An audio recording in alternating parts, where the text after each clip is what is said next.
Todo lo que hay por delante ciertamente nos entusiasma. Todo lo que hay por delante para todos nosotros es un gran desafío.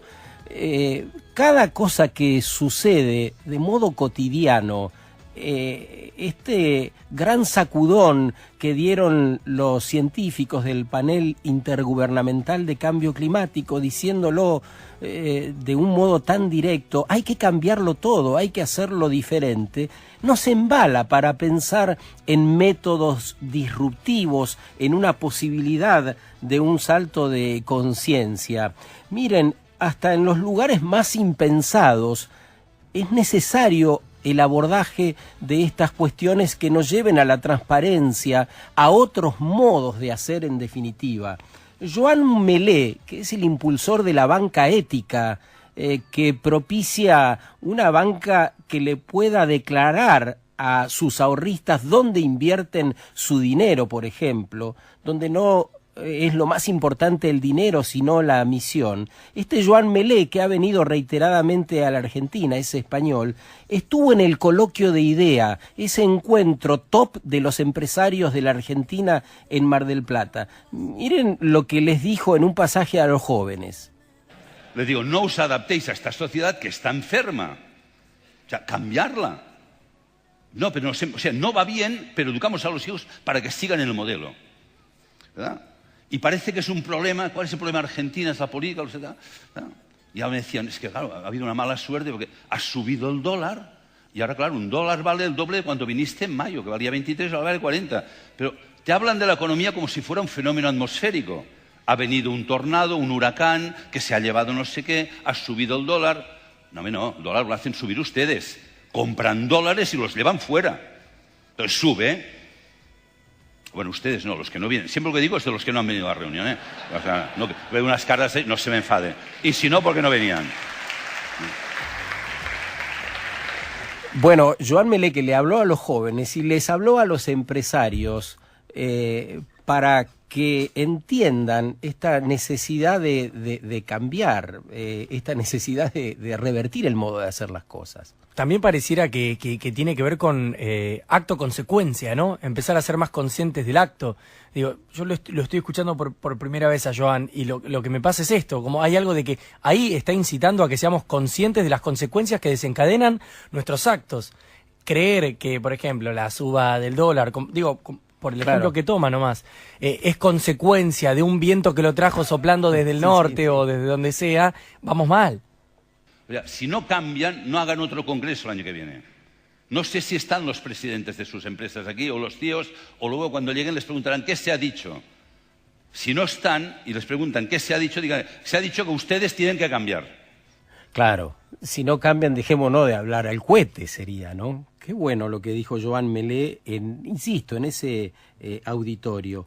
Bueno, nosotros creemos que hay muchas personas y muchos grupos que en diferentes ámbitos están pensando efectivamente una nueva economía en la creación de monedas que tengan un propósito, en la mayor cooperación, en una ética renovada, en otras representaciones.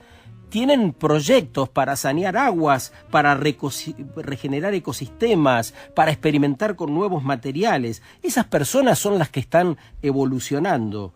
Son los que piensan que la diversidad cultural de verdad nos va a hacer libre, ¿no? Piensan que la tierra es la casa de todos, atienden a los llamados de sus corazones. Una humanidad conmovida, justamente, es una humanidad renovada. ¿Dónde están esos grupos, esas personas? ¿Quiénes son? Queremos presentarles hoy un hombre que vive en San Juan y nos parece que está en esa línea. Es publicista, productor de vinos, empresario, cultor del minimalismo. Es un emprendedor nato y sensible a lo que pasa en su alrededor. ¿Qué podría decirnos alguien que puede vender los vinos más caros del país, pero a la vez practicar una vida austera tratando de vivir con 100 cosas o menos? Nos pareció interesante darnos esta conversación hoy. Así que le vamos a dar la bienvenida a Martín Azcona, que suponemos está en su Rivadavia, ahí en la provincia de San Juan. ¿Cómo estás, Martín? Hola, Sergio, ¿cómo estás? Bien. ¿Desde dónde nos escuchás? ¿Qué se ve? Estoy justamente en Rivadavia, regando un poco mi jardín, aunque está lloviendo en San Juan. Ajá. Está nublado y llueve muy finito, pero la verdad que es un día hermoso. ¿Te animás a repasar un poco de esta parte de tu historia como publicista, tu ida del país? ¿Cómo la resumirías? Lo del minimalismo, todo nos interesa, pero necesitamos conocer eso contado de tu boca. Bueno, primero muchas gracias por el interés y por darme la posibilidad de transmitir lo que en este momento estamos sintiendo y estamos tratando de llevar adelante. Mi historia es una historia como la de mucha gente, que yo empecé a trabajar desde muy joven en empresas, fui CEO de empresas grandes, tuve mis propias empresas y en algún momento estudié publicidad y empecé a trabajar en marketing político. Hice muchas campañas para distintos partidos, siempre desde la mirada del técnico publicista. Dirigí unas cuantas campañas y en un momento me di cuenta de que si bien lo que yo recibía a cambio, que era éxito comercial y monetario, me hacía desarrollarme, los resultados finales del producto, por ponerle un nombre, no sumaban mucho a la sociedad. Y entonces en la tesis de que uno no se puede desarrollar en una sociedad que no se desarrolla, opté por abandonar la vida política con un cansancio. Me fui a vivir afuera del país, ahí trabajé también de publicista. ¿En qué lugar? Estuve viviendo en República Dominicana, en Punta Cana y luego en La Romana. Tuve oportunidad de ver la gran brecha social que existe en ese país, que también me dejó bastante conmovido, y volví a Argentina a dedicarme en una suerte de recluirme en mi finca, que es una finca que produce uvas en el Valle de Pedernal, que es un valle con grandes condiciones para la vitivinicultura. Me dediqué a cultivar uvas de forma agroecológica y a elaborar vinos, pensando aislarme de lo que estaba pasando, pues encontraba que evidentemente teníamos una crisis de algo y no era solamente económica.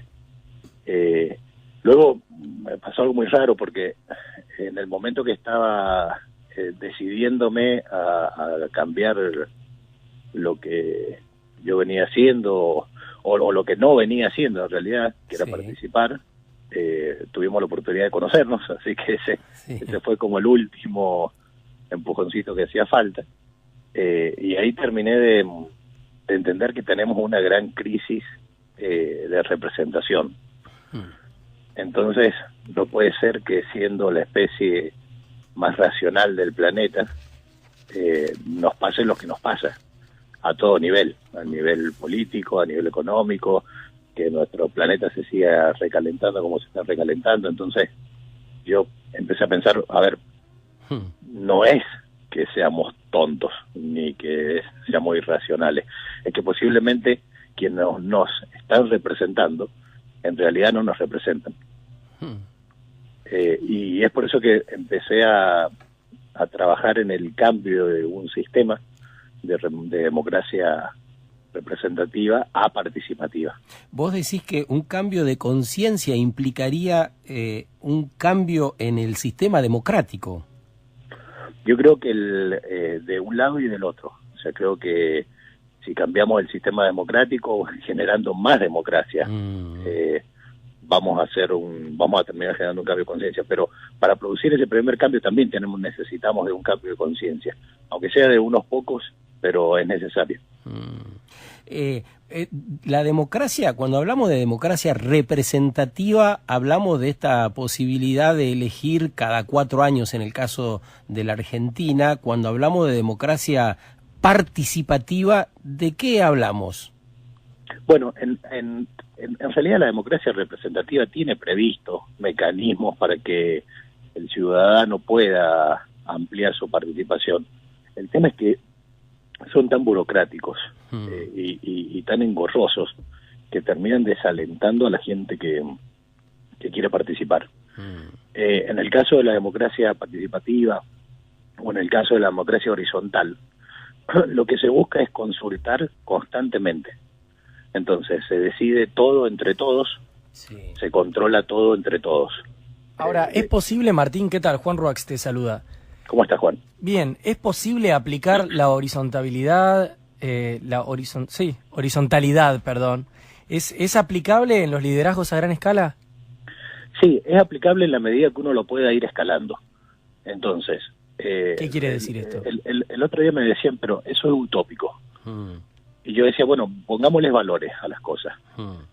Y en definitiva, cuando uno le pone valor, lo que más caro nos sale es utilizar el sistema que estamos utilizando, donde nuestros representantes en algún momento dejan de representarnos y empiezan a representar otro tipo de intereses. Claro.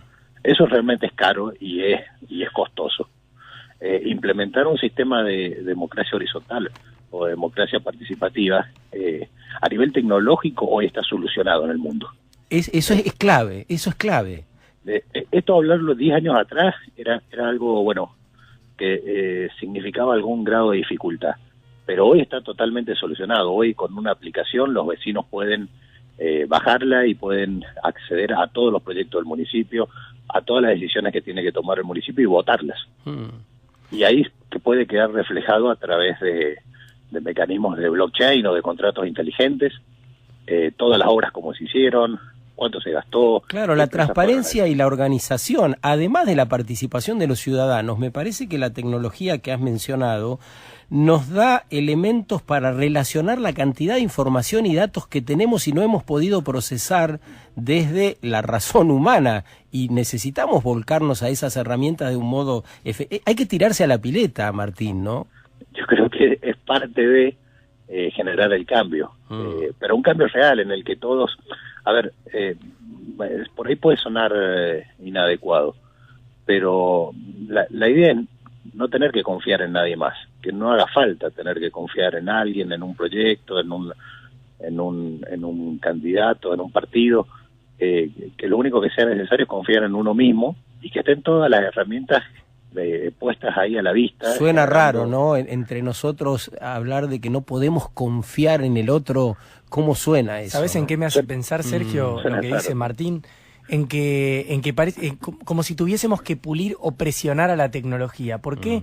Porque lugares para participar suceden, existen. Digo, recuerdo hace poco cuando hablamos con una funcionaria encargada del sector de ecobicis acá en la ciudad de Buenos Aires, donde entablan comunicación con los usuarios, pero eso no necesariamente quiere decir que se los tenga en cuenta. Digo, no digo si pasa o no, lo que estoy diciendo es que lugar y espacios para manifestarse hay.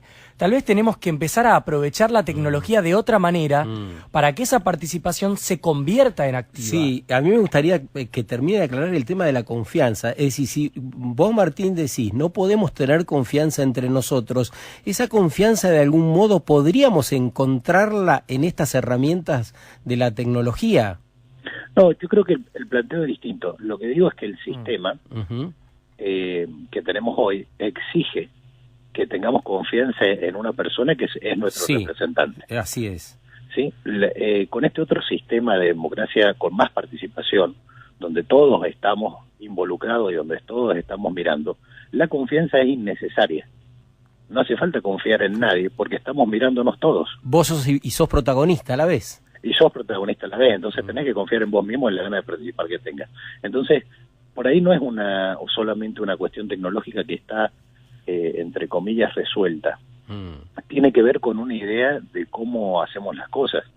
Si el vecino o el ciudadano participa en todos los procesos, desde cómo se asigna el presupuesto, desde cómo se hacen las obras, desde a qué políticas se les asignan recursos, un poco la responsabilidad se distribuye entre todos y tenemos un menor porcentaje de posibilidades de equivocarnos. Ajá. Martín, pensando los mejores escenarios posibles en lo que estás diciendo, tal vez podríamos dejar de decir a los cuatro vientos, ojalá que haga, esperemos que que asume tal cosa. Sí.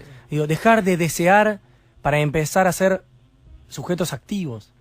Claro, deberíamos dejar de desear que alguien haga y Sí. también deberíamos dejar de aplaudir cuando lo hace, porque También. en definitiva es, Sí. es Es lo la que función, correspondía. exactamente. Entonces, poder participar en la medida que uno pueda, porque esto no significa, democracia participativa no significa que si los vecinos no participan, el gobierno colapsa Claro. o el Estado colapsa. Esto significa que en la medida que alguien quiera participar, tenga las herramientas rápidas, reales, tecnológicas, eficientes para poder participar. Y que la participación sea vinculante para el Estado, que eso es muy importante, porque ya no es te escucho y después veo qué hago. Es, te escucho, pero estoy obligado a hacer lo que la mayoría votó o lo que los vecinos propusieron. Estamos hablando con Martín Azcona, que esta mañana lo sorprendimos regando el patio de su casa en el departamento de Rivadavia. Ahí vive, esto es en el centro sur de la provincia, forma parte del Gran San Juan, por ahí está el autódromo El Sonda, y él tiene una idea y está desarrollando, de hecho, este proyecto de transformar la democracia representativa en participativa, es decir, donde los habitantes sean sujetos activos de las decisiones y, en definitiva, del futuro. ¿Cómo pensás hacerlo? Bueno, generamos en principio una plataforma de redes sociales. Ajá. Y empezamos en la tesis de que la idea era demasiado buena y había que comunicarla de todas las formas posibles. Por eso es que te agradezco muchísimo y les agradezco muchísimo esta posibilidad de que la gente acceda al mensaje, que era lo importante. Y estamos en una suerte de... Todas mis tardes se han transformado en una suerte de predicador. Empiezo a caminar por Rivadavia y me meto en los comercios, freno en la plaza donde la gente hace gimnasia y les cuento sobre qué es lo que es la participación. Vos no tenés entrenamiento en el ejercicio de la política, además.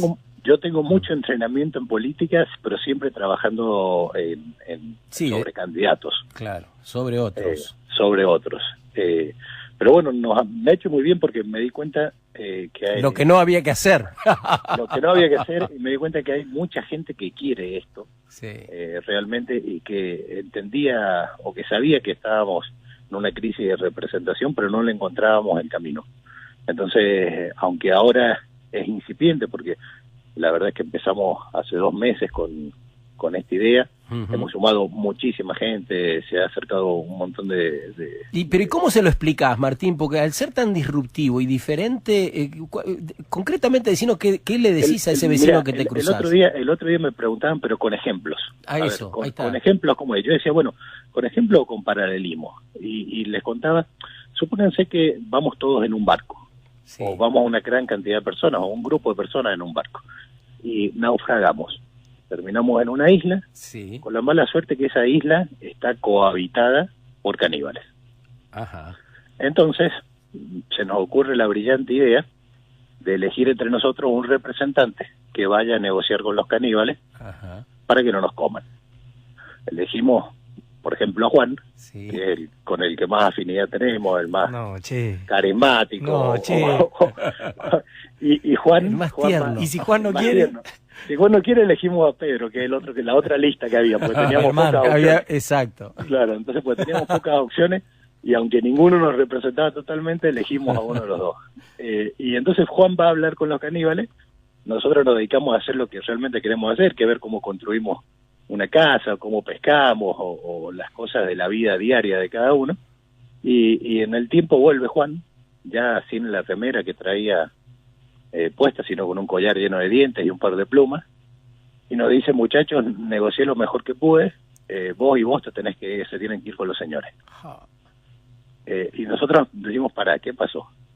Nos equivocamos al elegir, no era Juan, era Pedro, porque es totalmente distinto a Juan. Entonces la próxima elegimos a Pedro para que vaya a negociar, y Pedro vuelve y dice: yo negocié mejor que Juan, solamente uno de nosotros se tiene que ir con los caníbales. Eso es democracia representativa. Ahora, la democracia participativa sería ir todos a ver qué pasa con estos señores caníbales, o en el mejor de los casos que vengan estos señores caníbales, a ver si podemos llegar a un acuerdo en que nadie se coma a nadie. Ese es un ejemplo de los dos sistemas. Sí, el tema es cuando después de eso te preguntan, bueno, ¿y cómo lo hacemos acá, en Rivadavia? Bueno, en Rivadavia ¿Hay que sacar una nueva ley o no? No, es la celda más pequeña. Sí, o sacar caníbal. La celda más pequeña o la célula más pequeña de los sistemas democráticos terminan siendo los municipios. Sí, totalmente. ¿Cuántos habitantes hay ahí? ¿100? En Rivadavia 70.000. 70.000.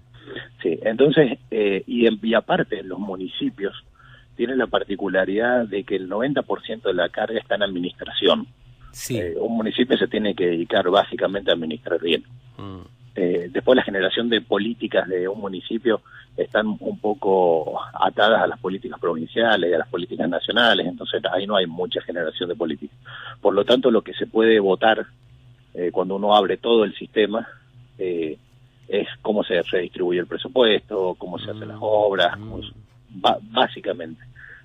Entonces, me parece que es la unidad primera para implementar un sistema de democracia participativa y que se vaya escalando, porque si uno lo piensa, San Juan tiene 19 municipios. Sí. Si funciona bien democracia participativa, en un municipio funciona bien en 19 municipios y tenemos en realidad una provincia funcionando con un sistema de participación localizado, cada uno en la zona donde vive la gente. Luego la administración central se hace mucho más sencilla. Sí.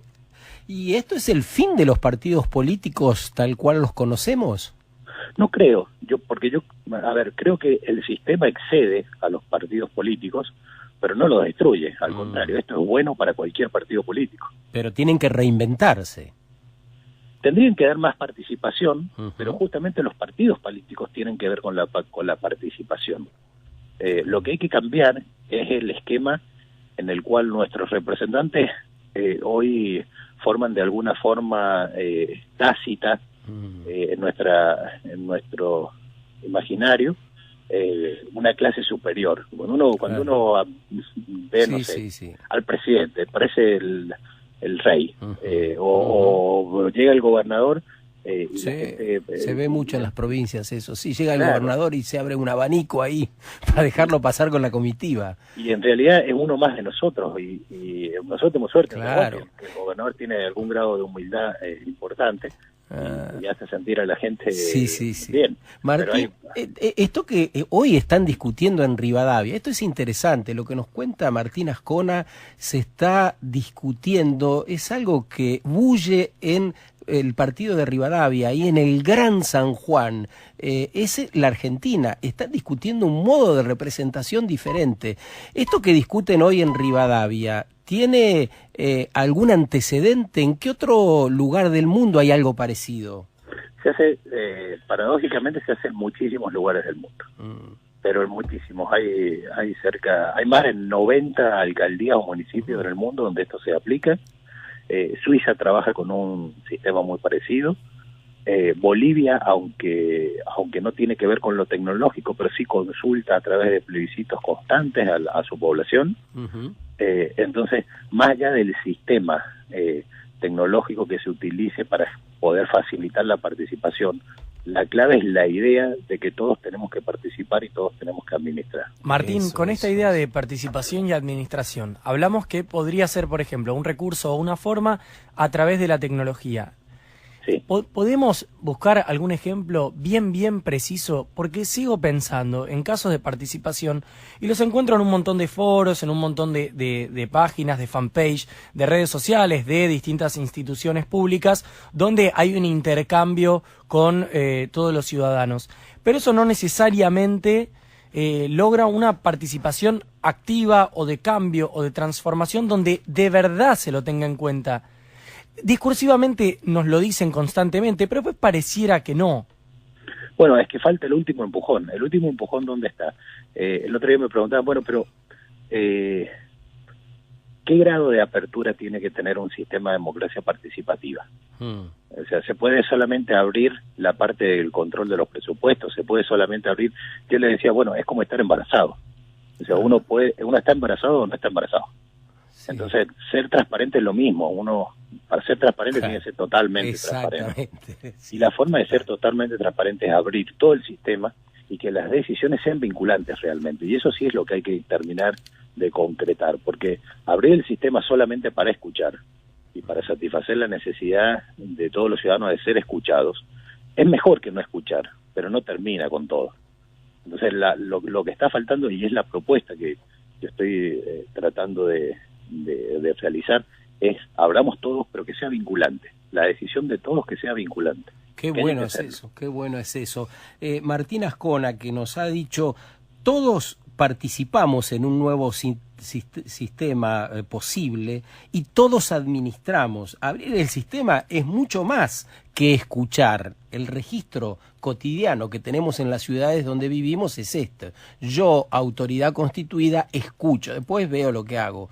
Entonces, Martín dice, es mucho más que esto. Ahora bien, la participación está rondando desde que arrancamos esta conversación, Martín. ¿Qué hará que nos reencantemos con esta necesidad de participar y administrar en un tiempo donde parece que todo el mundo está pensando en su ombligo y no mucho más allá?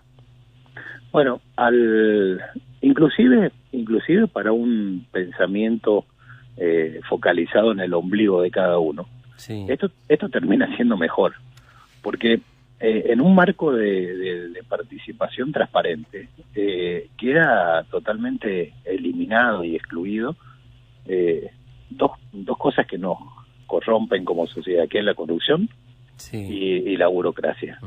Entonces, si aún mirándome el ombligo, yo entiendo que con mis impuestos puedo ahora construir 3 veces más de lo que construía en un sistema que no podía controlar, termino mejorando. Y termina siendo, aún si tuviese ese pensamiento de solo yo, bueno, algo de lo mío termina mejorando. Pero creo que tiene que ver con que hay más gente de la que uno cree, sí, pensando en eso, que estamos en un mal sistema.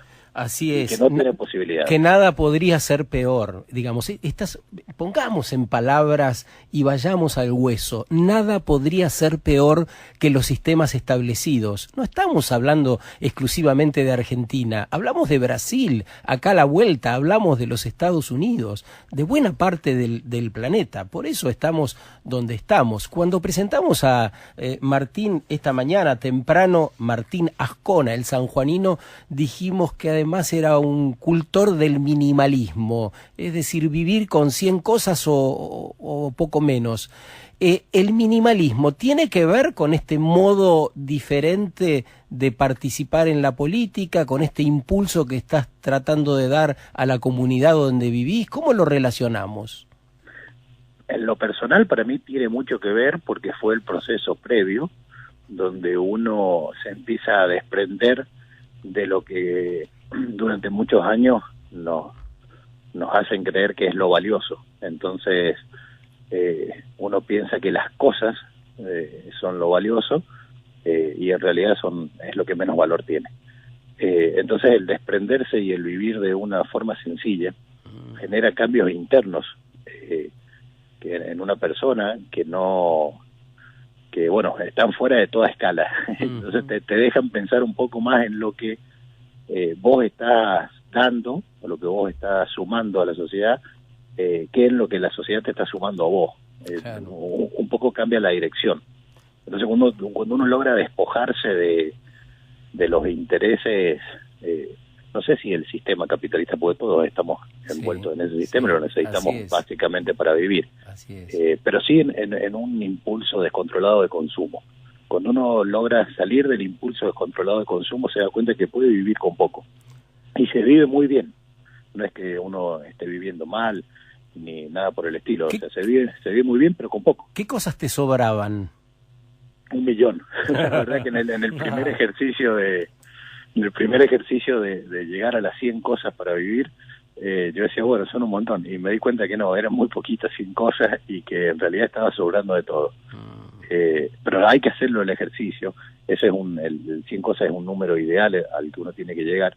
Hay que hacerlo para pasar por el proceso de darse cuenta de que lo importante está en otro lado. Lo importante tiene que ver con las relaciones humanas, tiene que ver con lo espiritual, tiene que ver con cómo nos movemos y qué generamos como sociedad, y no y no tiene nada que ver con cuánto tenemos y qué cosas tenemos.